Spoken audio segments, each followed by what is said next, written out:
We have our PGA panel here this morning. DraftKings contributor Geoff Ulrich, the Action Network's Jason Sobel. Good to have him on live. Good to have you on today, everybody. PGA Tour Best Bets, the top plays for the Mexican Open. All right, let's do it. PGA Tour, like Emerson said, is on to Mexico after that successful team event win for Patrick Cantlay and Xander Schauffele in New Orleans. So this is the first Mexico Open on the PGA Tour calendar. Yeah. It's going to be played at Vidanta Vallarta, par 71. Nailed it. Yeah, Greg Norman design that opened in 2015. Is there anything better should know about this new course before placing wagers on this event, Geoff? I mean, look, it's a Greg Norman course. We have a few of them throughout the rotation on the PGA Tour. You got TPC San Antonio, the Mayakoba Classic, El Chameleon, or however you pronounce it, also in Mexico. I think the thing about Greg Norman design courses is that they kind of play to the natural environment. This course, you apparently have to go over a suspension bridge, over a gigantic river just to get to it. It's situated between a bunch of lakes. That being said, the fairways are huge, it sounds like. So I don't think there's going to be any problem off the tee. Let's not forget, this is kind of a resort-style course, which is a kind of another Greg Norman trait. So it shouldn't be too much difficulty for the players off the tee here. I think what this is going to come down to is approach and short games. There is a lot of bunkers on the course as well, over 100. They've beefed it up a little bit with some of how the holes are designed for the PGA Tour. So I'm expecting tougher around the green play this week, but more of an emphasis on approach play. And again, I think everyone's going to have a kind of an easy time of it off the tee. Okay, Jason, anything to add about this course? He's frozen. Okay. He's frozen. No! Jason's Damn frozen. it, Jason! So we're going to move on to just Geoff.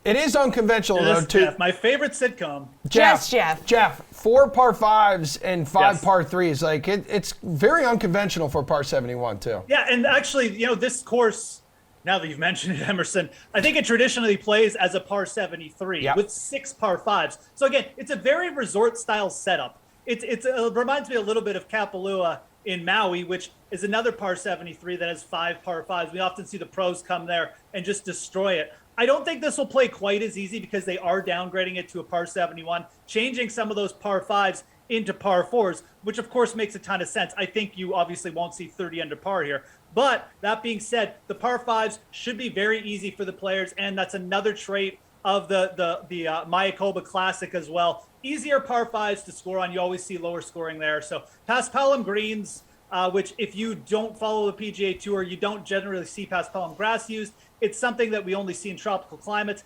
It just plays a little bit slower and it's a little bit more receptive, which you give PGA Tour pros receptive greens and they're going to tear the course apart most times. So we'll see what happens here. Obviously, it's the first year that we're getting any PGA Tour pros on this course, but I'm expecting some lower scoring. The weather looks great. It's supposed to be hot, but not windy. So they have changed it down to a par 71, which should keep it reasonable. But, still expect the players to make a lot of birdies this week. I mean, as we look at odds, too, here on the DK Sportsbook, Jeff, like the top of the board is just wicked lopsided that we've seen, like, ever for a PGA Tour event. So Jon Rahm, the favorite at plus 350. Then the next closest golfer here, Gary Woodland at plus 2,000.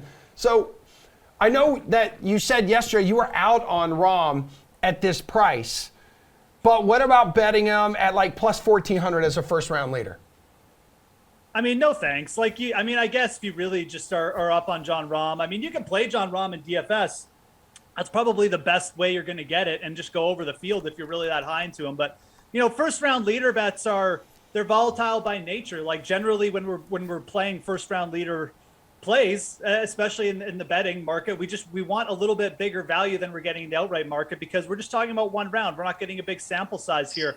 So Jon Rahm at plus 1,400. I mean, he's obviously plus 350 to win the event. That looks like, you're getting really good value. I really don't think you are. I think that with a new course and just with the way, that obviously first round leader bets work with players just getting hot for a round, no pressure because it's the first round coming in. Plus 1,400 just isn't big enough in this style of event with this type of field. Your best bet for first round leader bets is to start probably at like plus 7,000 and go down and sprinkle about 5 guys. This is the perfect type of event for that. We're just looking for one player to get hot with his putter. And if you look down, there's guys like Pat Perez down there who's played a ton on Paspalum greens, tropical events like the CIMB Classic in Malaysia. And you can even go down. Tyler Duncan's playing well My guy Peter Uline's down there. He's a great putter when he gets hot with that club. So there's lots of first-round leader targets, but you should definitely be going deeper than Jon Rahm this week. Yeah, Jason, I think we have you now, but Jon Rahm, heavy favorite here, plus 350. Next closest guy, plus 2,000. Is Jon Rahm like a fade at these odds here? Yeah, sorry, guys. Ill-timed double bogey there with the Wi-Fi connection, but I'm here now. And, yes, I'm fading Jon Rahm just like I'm fading my Wi-Fi connection this week. Yeah, the odds are just too short for me. This has some serious Fortinet Championship vibes. If you remember that one, the season opener in Napa Valley, Jon Rahm curiously played in that field that week, and we're all kind of saying, why? What's really the rationale behind this? He had the Ryder Cup the next week. He went and missed the cut, got to the Ryder Cup early. I don't know what he has going on next week. I don't expect it to be anything like that, but I don't really feel great about Jon Rahm. As Geoff said, look, this is going to be a low-scoring event. Usually when the PGA Tour goes to a new venue, we're going to see them err on the side of caution. I think that's what we're going to see this week. Scores somewhere in the low to mid-20s under par. Jon Rahm has not been putting very well. You're going to have to make a whole lot of putts in order to get to that number. He is a full fade for me for a lot of reasons. All right, Jason, so you're fading Rahm here. So who do you like at plus 2,000 or better this week? Yeah, so of that group, Gary Woodland is a guy that I feel like the entire betting industry is on him this week, but for good reason. The ball striking is there. It's a perfect golf course for him. It's essentially smash it off the tee, hit it as far as you want, which he certainly can do, and then be a little more precise with your long and mid irons, and he's very good with those clubs in his hand as well. Has a nice little record going. Didn't play great at the Masters, but that was really more about the putter than about the other 13 clubs in his bag. So I do like Woodland, and I can see a little Tony Finau. I think he's a little bit longer than that, maybe 25 to 1 this week, but I can see some Tony Finau love this week as well. All right, Geoff, what do we think? I'd go a little bit higher. I mean, those guys I would not be shocked if Woodland or Finau showed up. I mean, it's a weaker field. These guys are obviously looking for their first win of the year. Woodland, especially his first win since the U.S. Open. So I think a lot of people are expecting him to finally get that done soon. But I mean, I'd go up to plus 3,000 with Aaron Wise. I think similar type of game. He's just going to be able to smash it off the tee here. His approach game really showed up at the RBC Heritage. A little bit of a similar style setup, I think, with more of an emphasis on approach game there. Anyways, Wise is just a very talented player. And if you look at where he did pick up his first win, it was kind of on a similar setup, very open off the tee, an easier setup where you basically had to get to like 22, 23 under. So Aaron Wise is playing good. You're getting a little bit bigger odds.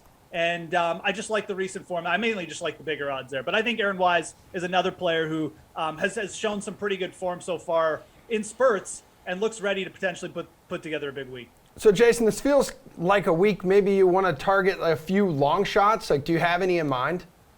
Yeah, so first of all, I'm going to jump on what Geoff just said right there. This is a week where I'm looking – we have the NFL draft coming up. We're going to hear all about potential and upside and best player available. I'm looking for sort of that best player available in the betting markets this week. Aaron Wise is right at the top of my list, so I concur completely with everything Geoff just said. He's too good to only have one PGA Tour win so far against this type of field. He should get to Mexico this week, look both ways on the range and go, other than Jon Rahm, I'm just about one of the best players here. I should feel pretty confident in my abilities. I also like Sebastian Munoz for the same reason. He's been very good, but not quite great at any event. Hasn't really contended recently, but it's all been good across the board. Then if I'm going deeper, remember this name, Sahith Theegala. The kid was all everything as an amateur and collegiate golfer at Pepperdine. He's, I believe, plus 8,000 this week. It's a really good number on a guy where even in bigger fields, a year from now, a year and a half from now, you're never going to see this price on him again.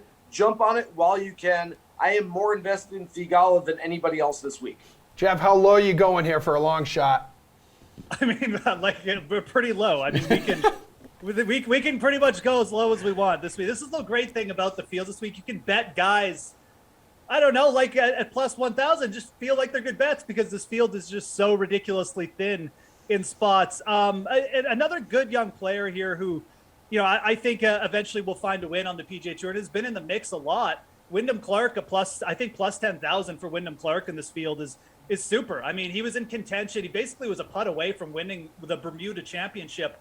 I believe it was a year and a half ago now, but another tropical style setting, weaker field. Wyndham Clark, if you look at his record, all his top finishes have basically come in weaker field events. He actually played really nicely with Cameron Tringali last week. I think he was actually the better of the two for much of the team event. He's made 3 cuts in a row now. The approach game was good at RBC Hilton. That Hilton Head, excuse me. So plus 10,000 for him for an outright. And also just taking him as a top 10 at plus 800. I really like him. He's probably my favorite. But I mean, you've got guys like David Lipsky, who I think is very live. David Lipsky is a winner on the Euro Tour. He's more talented than people realize. He's done well on the Korn Ferry Tour as well. I think he's a player you should be targeting here. But I mean, like you can pretty much throw darts as deep as you want. Kurt Kitayama, we saw him in contention before as well. Peter Uihlein, as you know, a very talented young amateur who's, you know, grabbed wins on the Korn Ferry Tour as well. Go as deep as you want this week. The long shots are where it's at, in my opinion. Okay. All right, finally, Jason, who's your pick to win here? Ooh. Yeah, so I'm going in with Aaron Wise. I'll preface this by saying I agree with Jeff.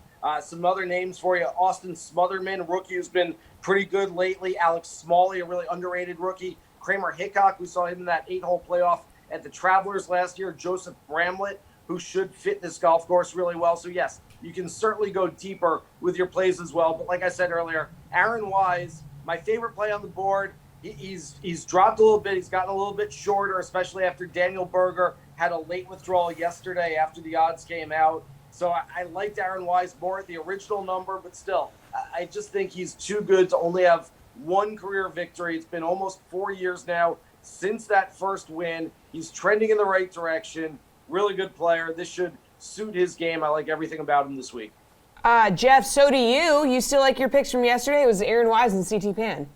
Yeah, and CT Pan will give a little bit of a shout out. I believe he's still plus 6,000. I mean, this is another player who, you know, he's gained strokes on approach in 5 straight starts. He's obviously already a PGA Tour winner. If the putter shows up for CT Pan, and he's just typically a really good spike putter, he can easily compete in an event like this. And if anything, if you like him, like I think plus 11,000 for a top 5 is very fair. I already throw out Wyndham Clark, so I'm collecting all these sort of golfers who are just, you know, very volatile. But I like the Aaron Wise call too. Like I said, CT Pan, Wyndham Clark, a couple other guys I'm on.